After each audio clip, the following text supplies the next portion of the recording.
Continuing on in the Nvidia series, I've got a few things to show on this chart.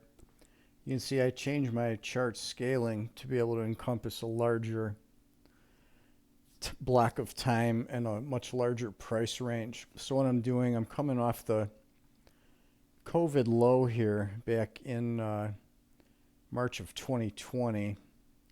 So I'm going to show a few different things on this chart. The first thing I'm going to show is I'm taking a low to low measurement from this major low to this major low in 2022 in October.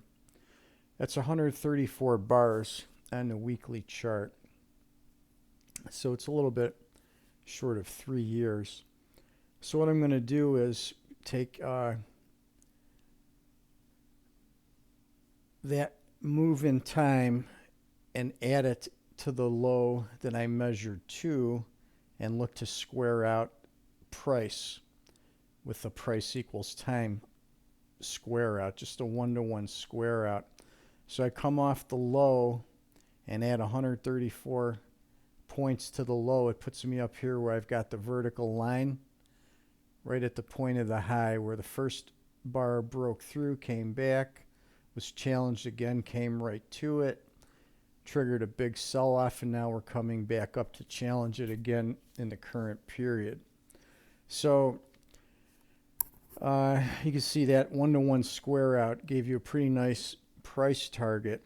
Now, next thing I want to show is from the initial March 2020 low to the high here, which was the week of 11/15 or 22 of 2021, we had 88 bars, which is marked by the measuring tool here. So if I measure 88 bars off the 2022 October low, that takes me right up exactly to the high. So we had a time and a price square out at that high, which triggered off that three-wave ABC move down that lasted 7 or 8 weeks there. You can see it was down for 7 or 8 bars. So you had a nice price and time square out there. The other thing I wanted to look at was measuring that 88 bars from that low to the high, carry that forward 88 bars, takes me back to another low. A more minor one, but it was the low here that was not breached as the bull market continued on. So there's just a few time measurements and a time and price square out off the more significant points on a weekly chart. The last thing I've got on this chart is I took the keynote of the Nvidia stock. And I'm going to explain that in another video. I'm not going to do it right here. But I took a time measurement. I took the whole 134-week cycle from low to low.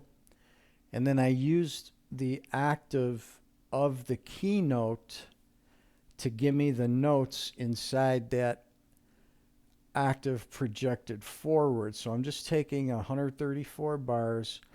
I'm projecting that forward 134 bars, but I'm using the correct ratios, note ratios of the scale that Nvidia stock vibrates to.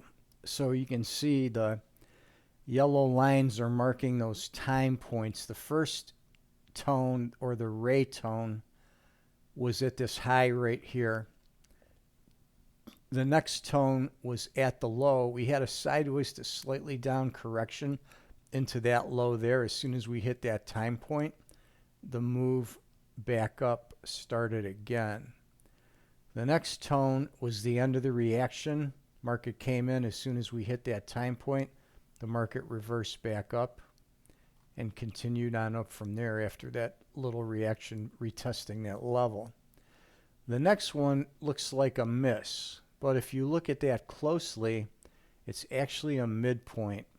So from the low here to the time point is half the move. So that move went from there to this high before the reaction. So a lot of times when you hit these key time pressure points, they can just become midpoints. They're either going to be reversals, they're going to be midpoints, or they're going to be acceleration to consolidation or consolidation to acceleration. So you can always look for what's going to happen at those key time points. The next one just missed the low by a bar. We're 1 bar early on the pivot, and then we're coming up to the next tone, which is going to be around October 25th as this chart continues to move out. So you can keep an eye on that going forward. Anyway, I'll explain more on the octave and the keynote concept in the upcoming videos. I'm going to continue on with Nvidia, and then I'll put all these videos into a playlist, and you can watch them successively.